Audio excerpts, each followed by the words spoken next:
کیونکہ دنیا کا بازار بازار کشش ہے، دنیا کا بازار بازار زیب و زینت ہے، دنیا ایک ویٹرین ہے جس کے اندر وہ چیزوں کو سجاتی ہے۔ دنیا خریدار ڈھونڈتی ہے، شیطان بھی خریدار ڈھونڈتا ہے، خدا بھی خریدار ڈھونڈتا ہے۔ شب ہجرت خدا نے علی کو خریدا، خدا خریدار ڈھونڈتا ہے۔ کربلا کے میدان میں امام حسین میں بھی سمجھو ایک مارکیٹ لگائی تھی اور کہا کہ میں ہوں خریدار، ہے کوئی خود کو بیچنے والا؟ کسی نے خود کو حسین کی محبت میں بیچا، کسی نے خود کو رے کی حکومت کے لیے بیچا، کسی نے خود کو اس رے کی حکومت کے دانے کے لیے بیچا۔ تو اب یہ تمہاری قیمت ہے کہ تو کتنے میں بکتا ہے، کون سی چیز تمہیں اپنی طرف زیادہ کھینچتی ہے۔ کیا کسی در و دیوار و کسی لوہے میں اتنی کشش ہے کہ تو خود کو بیچ دے؟ کیا زر و دولت میں اتنی کشش ہے کہ تو خود کو بیچ دے؟ کیا حسین کی محبت میں اتنی کشش ہے کہ تو خود کو بیچ دے؟ تو یہ بازار ہے خرید و فروخت کا، اور لفظ بازار اس لیے استعمال کر رہا ہوں کیونکہ قرآن نے استعمال کیا ہے۔ هل ادلکم علی تجارۃ تنجیکم من عذاب علیم۔ خدا کہتے ہیں میرے ساتھ کاروبار کر۔ کاروبار میں خرید و فروخت ہی ہوتا ہے کہ ایک ایسا کاروبار کر جس میں نقصان نہیں ہے، جس میں نفع ہی نفع ہے۔ پھر سورہ جمعہ میں وَإِذَا رَأَوُا التِّجَارَةَ أَوْ لَهْوًا انفضوا إِلَيْهَا وَتَرَكُوكَ قَائِمًا۔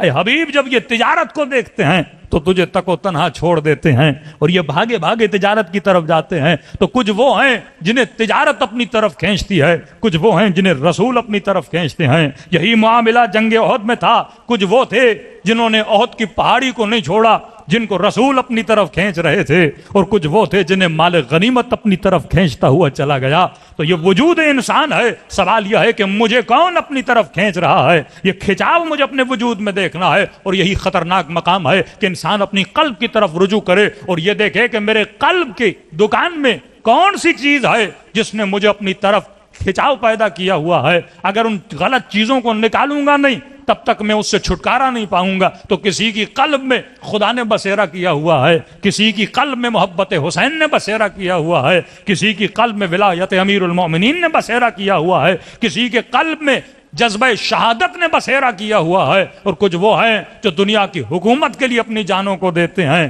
کچھ وہ ہیں جو ایک موبائل کے لیے اپنی جان کو قربان کر دیتے ہیں۔ تو یہ میرا وجود ہے، یہ میں نے ڈیسائیڈ کرنا ہے کہ واقعاً میرے وجود کے اندر جو مارکیٹ ہے جو مجھے اپنی طرف کھینچتی ہے اس کے اندر کون کون سی چیزیں ہیں۔ اور یہ سمجھانے والے اہل بیت ہیں کہ یہ بڑے خطرناک جذبے ہوتے ہیں، کہیں کوئی جذبہ تجھے تباہ و برباد نہ کر دے۔ میں نے محرم کا اشرے میں عرض کیا تھا کہ دیکھیے انسان صبح سے شام تک تقودو کرتا ہے، اور یہ تقودو انسان کو کون کرواتا ہے؟ یہی کشش جو اس کے وجود میں ہے۔ آپ صبح سے شام تک کمانے کے لیے جاتے ہو، پسینہ پسینہ ہو جاتے ہو، محنت و زحمت کرتے ہو، کس چیز کے پیچھے؟ اپنی اولاد کے لیے۔ اگر اولاد کی محبت نہ ہو تو انسان کمائے کیوں؟ اگر اولاد کی محبت نہ ہو انسان گھر کیوں بنائے؟ اگر اولاد کی محبت نہ ہو یہ مال و منال کو جمع کیوں کرے؟ یہ اولاد کی محبت ہے جو صبح سے شام تک انسان کو دوڑاتی ہے۔ کئی لوگ پیدل کربلا جاتے ہیں، یہاں 5 منٹ کے لیے بندہ پیدل چلنے کے لیے تیار نہیں، گاڑی سے اترنے کے لیے تیار نہیں۔ وہاں لوگ منتیں کرتے ہیں گاڑی میں بیٹھ جا، لیکن یہ پیدل چلنے کے لیے تیار ہے۔ ارے یہ زحمت کرنے پہ تجھے کون مجبور کر رہا ہے؟ یہ وہ کشش امام حسین ہے۔ تو ایک ہی محبت ہے، کبھی محبت انسان کو فرش پہ لے آتی ہے، کبھی محبت انسان کو عرش تک لے جاتی ہے۔ یہ محبت ہے جو انسان کو جہنم میں بھیجتی ہے، اور یہی محبت ہے جو انسان کو جنت کی طرف روانہ کرتی ہے۔ اب یہ میرا اختیار ہے کہ میں کس محبت کے پیچھے جاتا ہوں۔ ایک محبت صحیح، ایک محبت غلط۔ تو یہ حق و باطل کی جو جنگ ہے یہ بھی محبت کی جنگ ہے۔ اگر باطل سے محبت ہوئی تو زندگی باطل پہ گزرتی ہے، اگر حقیقت سے محبت ہو گئی تو زندگی حقیقت پہ گزرتی ہے۔ تو اہل بیت کا کام ہے کہ تجھے عاشق حق بنائے، اور یزید کا کام ہے تجھے عاشق باطل بنائے۔